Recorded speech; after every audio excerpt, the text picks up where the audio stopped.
Friends, तो आज हम पढ़ने जा रहे हैं कंजर्वेशन ऑफ एंगुलर मोमेंटम। जब हम बात करेंगे एंगुलर मोमेंटम की कंजर्वेशन की, तो क्या जिस तरह से एंगुलर मोमेंटम का कंजर्वेशन हो सकता है, क्या उसी तरह से सिमिलरली हम लीनियर मोमेंटम का भी कंजर्वेशन कर सकते हैं या नहीं, ये सवाल भी आ सकता है। तो बेसिकली ये पूरे कॉन्सेप्ट क्लियर हो जाएंगे आज की ये वाले सेशन में। तो देखो, first basic point, conservation of angular momentum. तो एक एक पॉइंट हम बेसिकली देखेंगे। सबसे पहले point, linear momentum. Linear momentum क्या होता है, इसका फॉर्मूला क्या होगा, उसके बारे में देखेंगे। ऑब्वियसली हमने इसके पहला जो सेशन हुआ था उसमें भी देखा था कि लीनियर मोमेंटम क्या होता है। बेसिकली लीनियर मोमेंटम को हम डिनोट करते हैं कैपिटल लेटर P से, और ये इक्वल टू होता है, this is equal to the mass of the object and its velocity. So यहाँ पे लीनियर मोमेंटम का इक्वेशन हो गया P is equal to m into v. ठीक है। और सेकंड पॉइंट इसके बारे में कि अगर हम बात करेंगे एंगुलर मोमेंटम की, एंगुलर मोमेंटम,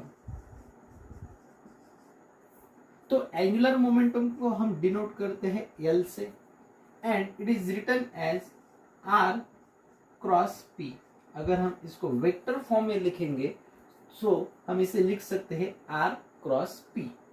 एक वेक्टर क्वांटिटी है, और इसका मैग्नीट्यूड अगर हम लिखेंगे तो इसे हम जनरली लिख सकते हैं RP sin थीटा, जो कि हमने कल के सेशन में फिर से एक बार देखा था। तो ये बेसिक पॉइंट है कि लीनियर मोमेंटम क्या होता है, एंगुलर मोमेंटम क्या होता है। तो अब हमारा टाइटल है कंजर्वेशन ऑफ दिस मोमेंटम। तो यहाँ पे कंजर्वेशन का मीनिंग होता है कांस्टेंट। ठीक है, कि जो टाइटल है उस हिसाब से जो भी लीनियर मोमेंटम होता है या तो फिर एंगुलर मोमेंटम होता है, ये कांस्टेंट होता है, this is equals to constant. लेकिन ये कब कांस्टेंट होगा, हर टाइम कांस्टेंट होता है या तो फिर ये चेंज होगा, या तो फिर इसके लिए कुछ पर्टिकुलर कंडीशन की रिक्वायरमेंट है क्या। तो ऑब्वियसली ये कांस्टेंट हो सकता है इफ एंड इफ अगर सिस्टम आइसोलेटेड हो। ठीक है, सबसे पहला कंडीशन की जो सिस्टम है वो आइसोलेटेड होना चाहिए। आइसोलेटेड यानी कि एक्सटर्नल फोर्सेस जो होते हैं वो फोर्सेस इस सिस्टम में इंक्लूड नहीं होंगे। अगर आप बॉडी कंसीडर कर रहे हो having mass m moving with velocity v and there is no external force acting on the body, then उस केस में लीनियर मोमेंटम क्या हो सकता है, कंजर्व हो सकता है। उसी तरह से अगर हम एंगुलर मोमेंटम की बात करेंगे, if system is isolated, if system is isolated का मीनिंग होता है वहां पे एक्सटर्नल फोर्स जो होगा वो प्रेजेंट नहीं होगा। एक्सटर्नल फोर्स की वैल्यू कितनी होनी चाहिए, बेसिकली 0। तो हम बात कर रहे हैं एंगुलर मोमेंटम की, और ये कंडीशन हुआ एंगुलर मोमेंटम के लिए, if system is isolated that is there is a no external force. अगर सिस्टम में एक्सटर्नल फोर्स ही नहीं होता है तो उस केस में टॉर्क कितना हो जाएगा, तो उस केस के लिए टॉर्क भी क्या हो जाएगा, 0, क्योंकि हमारे पास टॉर्क का फॉर्मूला है R cross F and torque becomes 0 if system is isolated. तो उस केस में, इन दैट केस, मोमेंटम की क्या होता है, कांस्टेंट होता है। अब ये आप पूछोगे कि ये हम कैसे मान लेंगे, तो हम इसका प्रूफ भी दे देंगे कि ये किस तरह से कांस्टेंट होता है। पहले तो आप बेसिक फंडा समझ लो कि ये बेसिकली क्या होता है, कांस्टेंट। ठीक है, ये था पूरा एंगुलर मोमेंटम के लिए। अब बात करेंगे लीनियर मोमेंटम के लिए, क्योंकि लीनियर मोमेंटम का ऑलरेडी जो प्रीवियस स्टैंडर्ड था उसी में हमने देखा कि ये किस तरह से कांस्टेंट होता है। तो अब देखो, ये इसके लिए भी क्या है कि हमें सिस्टम आइसोलेटेड कंसीडर करना। If system is isolated, system is isolated, same meaning यहाँ पे भी होगा आइसोलेटेड के लिए। अब सेकंड पॉइंट, सिस्टम आइसोलेटेड हुआ यानी कि इस केस में इसके ऊपर जो फोर्स होगा वो फोर्स होगा 0। तो इस कंडीशन में हम जिस फोर्स के बारे में बात करते हैं that is the resultant force. इस केस के लिए, या तो फिर जो भी केस होता है, फर्स्ट वाला हो या तो फिर सेकंड वाला, तो हम यहाँ पे रिजल्टेंट फोर्स की बात करते हैं। रिजल्टेंट फोर्स जो होगा वो होना चाहिए 0, यानी कि उस केस में कोई भी अनबैलेंस फोर्स नहीं चाहिए। ठीक है, हम दो तरह के फोर्सेस कंसीडर करते हैं, बैलेंस एंड अनबैलेंस। ठीक है, तो वहां पे अगर अनबैलेंस फोर्स एब्सेंट होता है तो उसमें केस में रिजल्टेंट फोर्स कितना होगा, 0। लेकिन अगर वहां पे अनबैलेंस फोर्सेस प्रेजेंट है तो वहां पे रिजल्टेंट फोर्स का कुछ ना कुछ वैल्यू हो सकता है। इसलिए बेसिकली याद रखो कि अगर सिस्टम आइसोलेटेड होता है तो उसमें फोर्स कितना होना चाहिए, 0। एंड अगर फोर्स 0 होता है तो उस केस के लिए जो मोमेंटम होगा वो मोमेंटम भी कितना होगा, तो वो मोमेंटम हो जाएगा कांस्टेंट, उसका वैल्यू चेंज नहीं होगा। जो इनिशियल मोमेंटम रहेगा वही क्या होने वाला है, फाइनल मोमेंटम होने वाला है, चाहे वो लीनियर सिस्टम में हो या तो फिर एंगुलर मोमेंटम के लिए हो।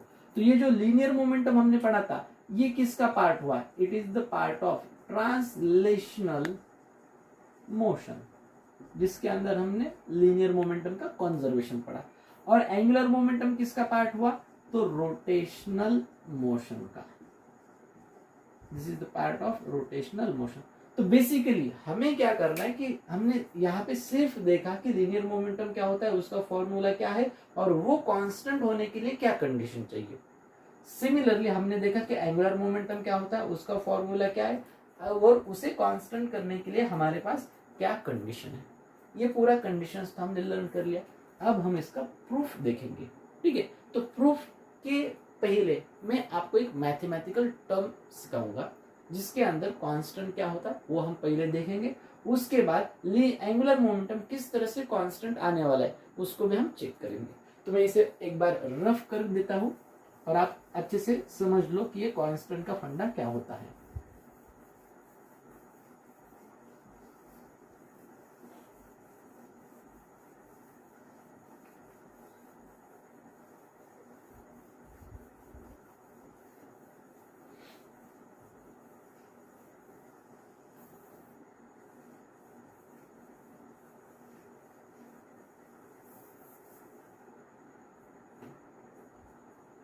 तो यहाँ पे हम दो टर्म्स जो कि मैथमेटिकल टर्म्स है उसको हम समझने वाले, क्योंकि बहुत सारे जो बायो के बच्चे होते हैं जिनका बायो होता है ग्रुपिंग में, तो उन बच्चों के थोड़ा सा डिफिकल्ट जाता है। यानी कि बेसिकली कहेंगे हम जो भी मेडिकल एस्पायरेंट्स होंगे और जो इंजीनियरिंग के बच्चे जो इंजीनियरिंग करने वाले आगे चल के, उनके लिए पॉइंट बहुत ही आसान है।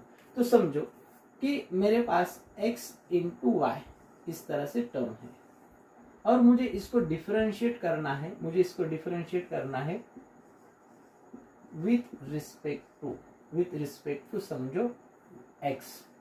We are differentiating this term with respect to x, या तो फिर हम किसी भी और टर्म के साथ डिफरेंशिएट कर सकते हैं। तो ये मल्टीप्लिकेशन का रूल है, this is the rule for multiplication. तो ये रूल क्या होगा, तो हमें इसको किसके साथ डिफरेंशिएट करना है, तो टाइम के साथ। और यहाँ पे क्या होगा, मल्टीप्लिकेशन, यहाँ पे मैंने डॉट भी लिख दिया या तो फिर क्रॉस भी लिख दिया, तो इसका मीनिंग वेक्टर से कुछ भी रिलेटेड नहीं है, बेसिक मैथमेटिकल फंक्शन है। तो हम इसको किस तरह से लिख सकते हैं, तो अगर टर्म इस तरह से होगा तो हम पहले लिखेंगे x into D Y by D X, X into D Y by D X. X को साइड में ले लेंगे और y को डिफरेंशिएट करेंगे with respect to x, plus अब y को साइड में लेंगे और x को डिफरेंशिएट करेंगे विथ रिस्पेक्ट टू dx। तो ये बना अपना फॉर्मूला। ठीक है, ये बना अपना फॉर्मूला। तो यहाँ पे dx कैंसिल होगा, उसको हमें देखना नहीं है। यहाँ पे टर्म अगर हम यहाँ पे t लेते थे तो dy बाय dt होता और यहाँ पे y into dx by dt होता। तो हमने बेसिकली इसको किसके साथ डिफरेंशिएट किया वो इंपॉर्टेंट था। तो यहाँ पे हमने x इंटू वाई जो था उसको हमने डिफरेंशिएट किया। ये एक स्टैंडर्ड फॉर्मूला है जो अब हम यहाँ पे पढ़ने वाले हैं। और सेकंड फॉर्मूला, अगर हम किसी भी कांस्टेंट को डिफरेंशिएट करते हैं, ठीक है, if we are differentiating any constant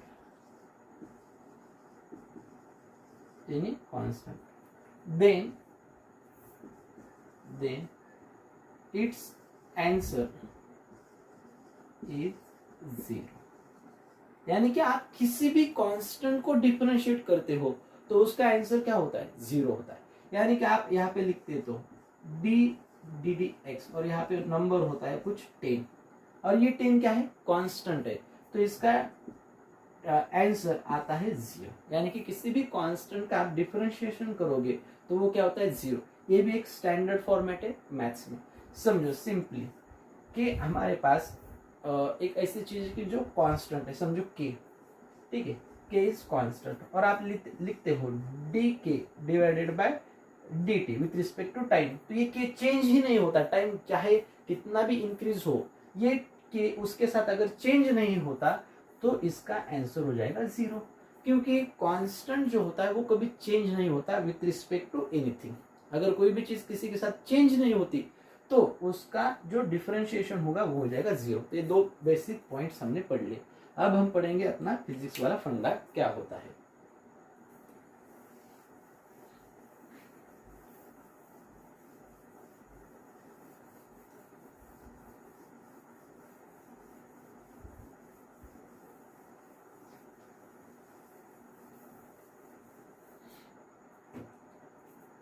हमारे पास बेसिकली जो फॉर्मूला है for angular momentum we have r cross p, ठीक है, vector r cross vector p।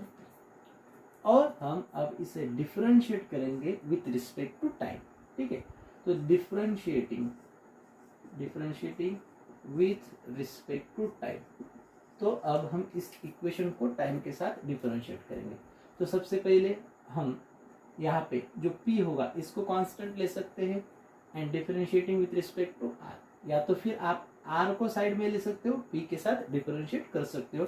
Sequence आगे पीछे हुआ तो भी चलेगा, ठीक है। तो अगर हम इसको डिफरेंशिएट करेंगे dl बाय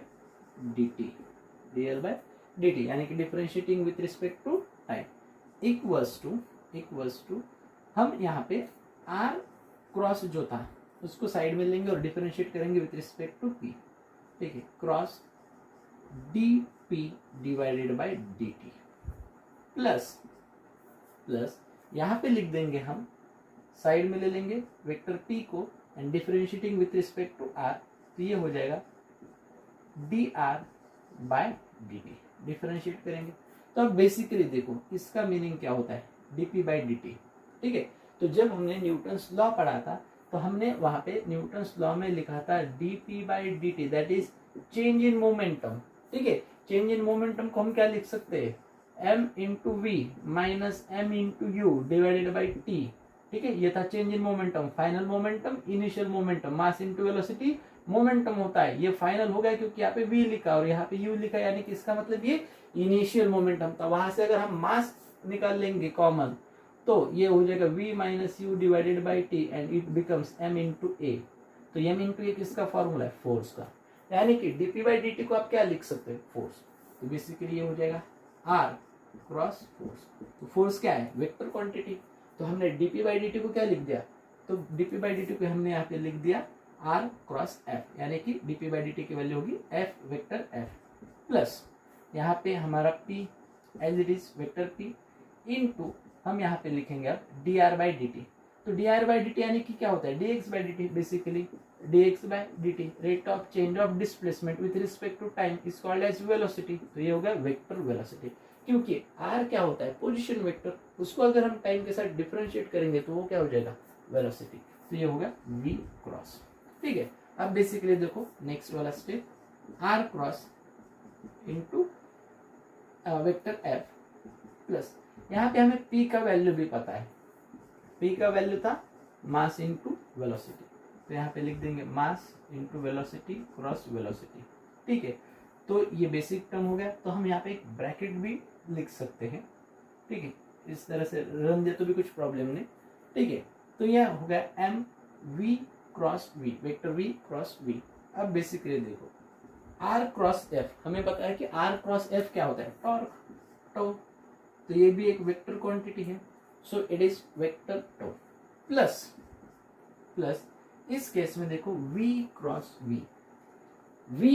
v यानी कि ये वेक्टर में अगर हम सेम क्वांटिटी का क्रॉस प्रोडक्ट लेते हैं तो उस केस में उसका वैल्यू हो जाता है 0। उस केस में उसका वैल्यू क्या हो जाता है, 0, क्योंकि ये भी वेक्टर v है, यहाँ पे भी वेक्टर v है, दोनों भी एक ही वेक्टर होते हैं, एक ही क्वांटिटी होती है, तो वो सेम डायरेक्शन में जाएंगे। और वो अगर सेम डायरेक्शन में जाते हैं तो उनका एंगल कितना हो जाएगा, 0। यानी कि basically vector v cross vector v को हम ऐसे लिख सकते हैं v इंटू साइन थीटा, और ये सेम क्वांटिटी है तो v डॉट v साइन 0 हो जाएगा।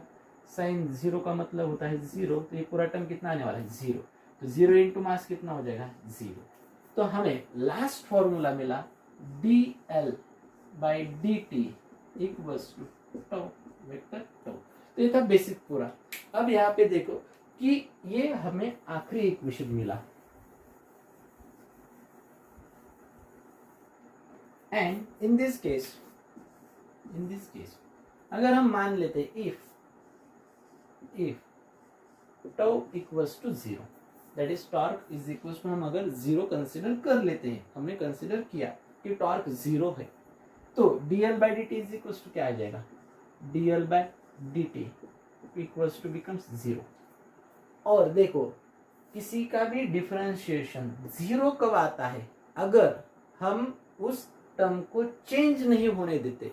यानी कि इसका मीनिंग क्या हो रहा है कि टाइम चेंज हो रहा है लेकिन उसके साथ यल चेंज नहीं हो रहा, तभी उसका डिफरेंशिएशन क्या आने वाला है, 0।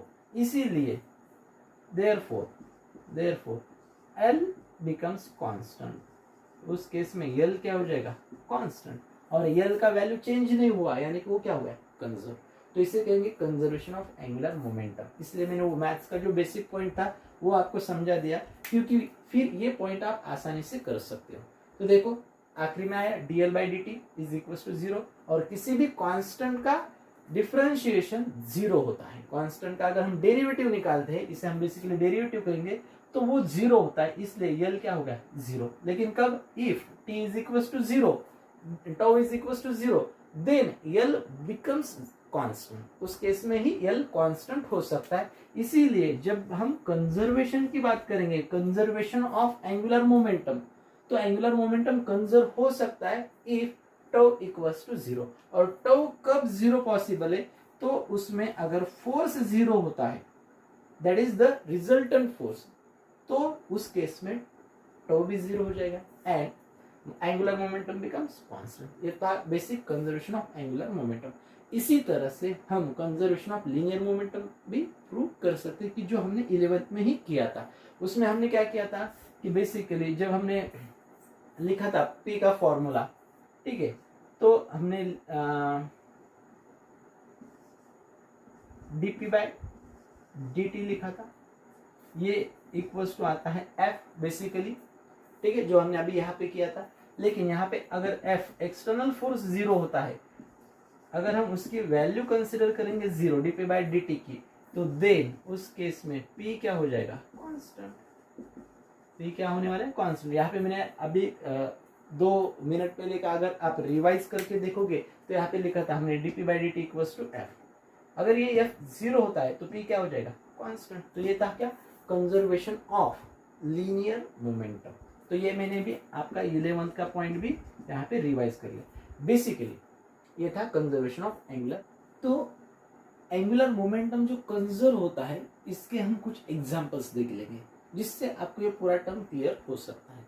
समझो कि हमारे पास कोई ऑब्जेक्ट है, तो बेसिकली हमारे पास एंगुलर मोमेंटम का फॉर्मूला होता है I इंटू ओमेगा, ठीक है। अगर कोई बॉडी रोटेट होता है तो उसकी वेलोसिटी होगी ओमेगा। तो हम कंसीडर करेंगे इनिशियल कंडीशन।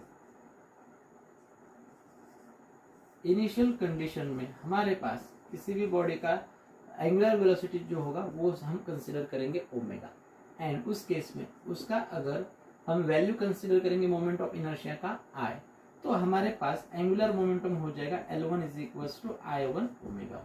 अगर हम फाइनल कंडीशन कंसीडर करेंगे, फाइनल, तो उस फाइनल कंडीशन में क्या हो जाएगा कि अगर समझो कि इसका स्पीड इंक्रीज होता है या तो फिर डिक्रीज होता है, तो जो भी हमें फाइनल एंगुलर वेलोसिटी मिलने वाला है वो हम ओमेगा 2 कंसीडर करेंगे, एंड उस केस में जो मोमेंट ऑफ इनर्शिया होगा वो हम I2 कंसीडर करेंगे। तो यहाँ पे फाइनल हो गया L2 equals to I2 omega 2, ठीक है। तो हमारे पास 2 मोमेंटम हो गए angular momentum, L1 and L2। L2 is the final angular momentum, while L1 is the initial angular momentum. अगर हम कंसीडर करेंगे कि इस केस में टो यानी कि एक्सटर्नल टॉर्क जो था वो अगर 0 था, तो दोनों मोमेंटम क्या होने वाले, दोनों मोमेंटम क्या हो जाएंगे, सेम हो जाएंगे, यानी कि इसका मीनिंग हो जाएगा L1 equals to L2 and we can write I1 omega 1 equals to I2 omega 2, I1 omega 1 equals to I2 omega 2। इसी को आगे चल के अगर आपको लिखना है तो आप इस तरह से भी लिख सकते हो, I1 2 पाई N1, ओमेगा को ही हम लिख देंगे 2 पाई N1, यानी कि frequency equals to I2 2 pi N2। तो दोनों तरफ से 2 pi get cancel and we can write I1 N1 equals to I2 N2। तो हम एंगुलर मोमेंटम के लिए, कंजर्वेशन के लिए ये फॉर्मूला भी यूज कर सकते हैं। तो हमने डिफरेंट फॉर्म्स देखे कि किस तरह से हम कंजर्वेशन ऑफ एंगुलर मोमेंटम को लिख सकते हैं। अब बेसिकली समझो कि हमारे पास बेसिक फॉर्मूला है L equals to I omega, और L की वैल्यू क्या होती है, कांस्टेंट। तो आप इसे C भी लिख सकते हो, C equals to I omega. तो यहाँ पे आप रिलेशन बता सकते हो बिटवीन I एंड ओमेगा कि इट इज डायरेक्टली प्रोपोर्शनल या तो फिर इनवर्सली प्रोपोर्शनल। तो आप बेसिकली बोल सकते हो कि यहाँ पे अगर I omega is equals to C आता है तो I इज इनवर्सली प्रोपोर्शनल टू ओमेगा। ठीक है, अगर हम इसको ही स्टेप बना लेंगे इसका आगे, तो ये क्या हो जाएगा, I omega equals to constant C, और कांस्टेंट हमारे लिए क्या है, L। तो यहाँ से हमें पता चलता है कि I that is moment of inertia and angular velocity are inversely proportional to each other if external torque acting on body is equals to 0। तो अब यहाँ से हमें क्या इंफॉर्मेशन मिलता है कि अगर आप मोमेंट ऑफ इनर्शिया इंक्रीज करते हो, मोमेंट ऑफ इनर्शिया इंक्रीज करते हो, तो उस केस में स्पीड क्या होने वाला है, एंगुलर वेलोसिटी, तो वहां पे एंगुलर वेलोसिटी डिक्रीज होगा। सेकंड, अगर आप एंगुलर वेलोसिटी इंक्रीज करते हो, आप अगर अपना एंगुलर वेलोसिटी बढ़ाते हो, तो उस केस में इनर्शिया क्या हो जाएगा, डिक्रीज। ये फंडा समझ में आ गया। अब नेक्स्ट फंडा सुनो कि अगर इस फॉर्मूले से आप देखते हो कि I1 N1 भी क्या होने वाला है, कांस्टेंट, क्योंकि इसमें 2 पाई ऑलरेडी कांस्टेंट होता है। उसी तरह से अगर हम मोमेंट ऑफ इनर्शिया I को इंक्रीज कर देंगे तो नंबर ऑफ रिवॉल्यूशंस यानी कि फ्रीक्वेंसी जो होगा वो फ्रीक्वेंसी कम हो जाएगा। लेकिन अगर आप फ्रीक्वेंसी को बढ़ाते हो, आप फ्रीक्वेंसी को बढ़ाते हो, तो उस केस में मोमेंट ऑफ इनर्शिया क्या हो जाएगा, डिक्रीज हो जाएगा। तो बेसिकली यहाँ से हमें ये इंफॉर्मेशन मिलता है कि अगर हम मोमेंट ऑफ इनर्शिया इंक्रीज या तो फिर डिक्रीज करते हैं तो उसका असर बॉडी के ऊपर क्या होता है। तो बेसिकली अगर आप मोमेंट ऑफ इनर्शिया बढ़ाते हो तो उस बॉडी के नंबर ऑफ टर्न्स कम होने वाले, नंबर ऑफ टर्न्स जो थे वो क्या होने वाले, कम।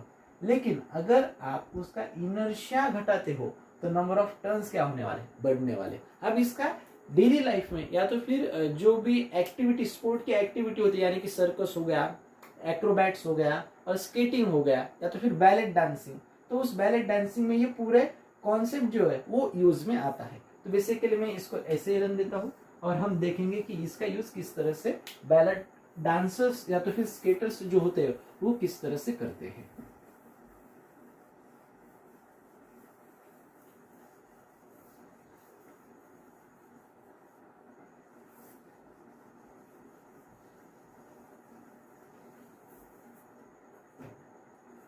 बेसिकली हम पहले डाइवर्स की बात करेंगे।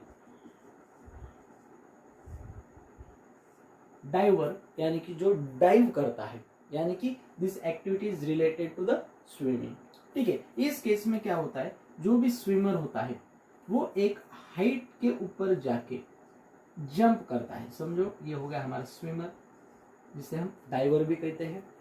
ठीक है, और यहाँ पे at the bottom there is a water tank, तो यहाँ पे एक वाटर का टैंक होगा। बहुत सी बार ये स्पोर्ट में इंक्लूडेड एक्टिविटी है। तो यहाँ पे हमारा पास जो डाइवर होगा वो क्या करने वाला है, यहाँ से जंप लगाने वाला है। और इस केस में क्या होता है, ये जैसे ही जंप लगाएगा तो वाटर को टच करने से पहले ये कितने सर्कुलर राउंड्स लगाता है उसे हम काउंट करते हैं।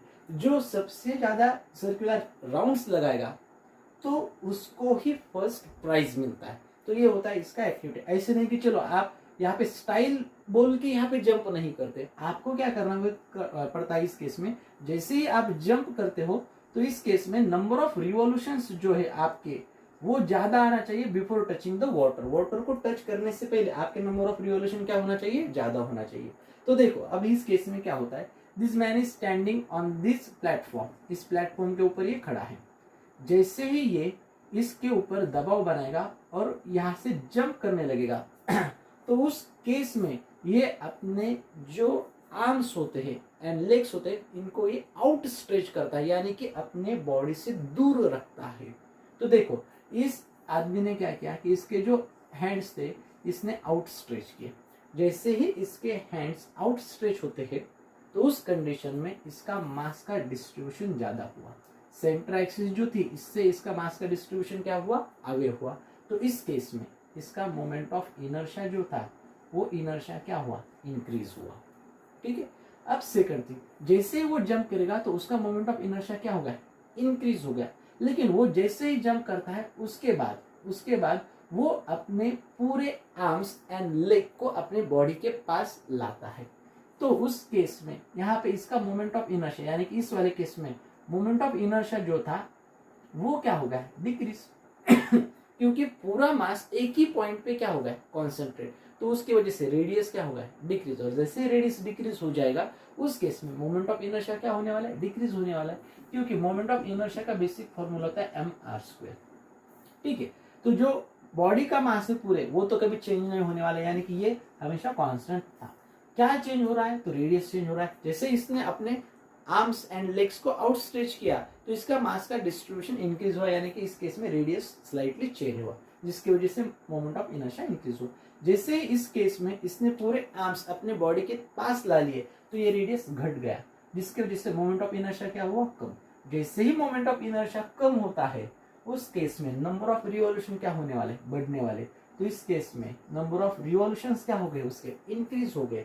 तो ये कब तक ऐसी बॉडी को अपने पास रखेगा, जब तक वो वाटर के पास नहीं जाता। जैसे ही वाटर के पास जाएगा तो ये क्या करने वाला है, अपने आर्म्स एंड लेग्स ये फिर से आउटस्ट्रेच करने की कोशिश करेगा। तो ये इसकी डायरेक्शन में करेगा वाटर की, तो वो आसानी से अंदर जंप कर सके। तो इसने ऐसे समझ सकते हो कि यहाँ पे कितने राउंड्स किए, कंप्लीट 3 राउंड्स कंप्लीट किए। तो ये था बेसिक कि मोमेंट ऑफ एंगुलर मोमेंटम जो है वो किस तरह से अपने बॉडी में कांस्टेंट रखने के बाद हम नंबर ऑफ रिवॉल्यूशंस को चेंज कर सकते हैं। ये था बेसिक फर्स्ट एग्जांपल। अब हम देखेंगे नेक्स्ट सेकंड एग्जांपल।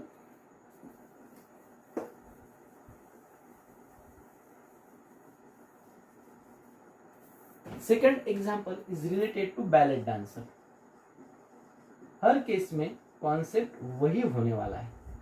ठीक है। बैलेट डांसर जो होते हैं या तो फिर जो स्केटिंग करते हैं वो क्या करते हैं कि जब उन्हें, समझो ये हमारा स्केटिंग का ग्राउंड होता है और यहाँ पे जो बैलेट डांसर होंगे जब डांस करेंगे तो ये हमारा सेंटर हो गया।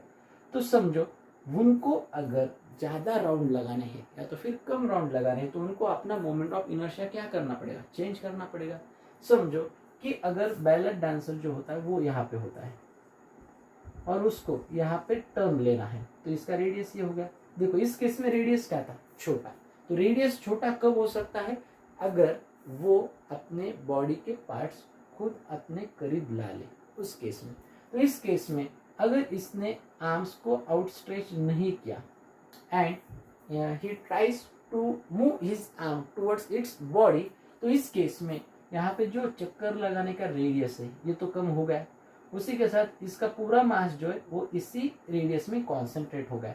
तो ये जैसे ही राउंड लगाएगा तो ये राउंड आसानी से इसको ये टर्न ओवर कर सकता है, यानी कि इस केस में इसके नंबर ऑफ टर्न्स जो होंगे वो क्या होने वाले, बढ़ने वाले। ठीक है। तो इस केस में मोमेंट ऑफ इनर्शिया जो था ये घट गया जिसकी वजह से नंबर ऑफ रिवॉल्यूशंस क्या हो गए, इंक्रीज हो गए।